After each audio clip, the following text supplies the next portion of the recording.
Again, so we've been working our way through John's telling of this story leading up to Jesus' final hours here on earth. And as part of that, we get to this section where Jesus is being accused of breaking essentially the first commandment.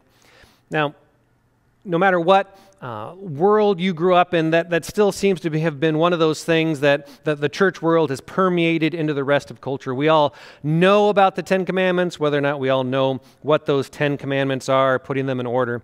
And honestly, I think one of the real challenges of the 10 Commandments, how they're talked about in our world today, is often they're just used as weapons, to be blunt.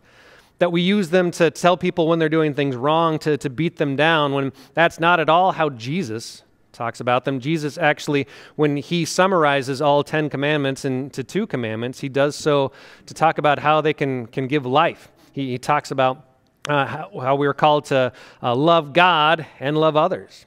That's the 10 commandments altogether. But the first commandment is to love God, to have only one God within our life. And that's exactly what these Jewish leaders call Jesus out on. They say this in verse 7, the Jewish leaders replied, "By our law, he ought to die because he called himself the Son of God. He broke the first commandment." And again, it's a weapon. Therefore, he needs to be killed. And when Pilate doesn't respond in the way that they're looking for, when he tries to find ways in order to let Jesus go, he says a number of times, "I don't find him guilty." And then they're calling out for Jesus' life now at this point. All of these leaders, "Away with him, crucify him." And Pilate asks, "What? Crucify your king?" And they respond, "We have no king but Caesar." They accuse Jesus of breaking the first commandment, and in order to get him killed, they break the first commandment themselves. We have no king but Caesar.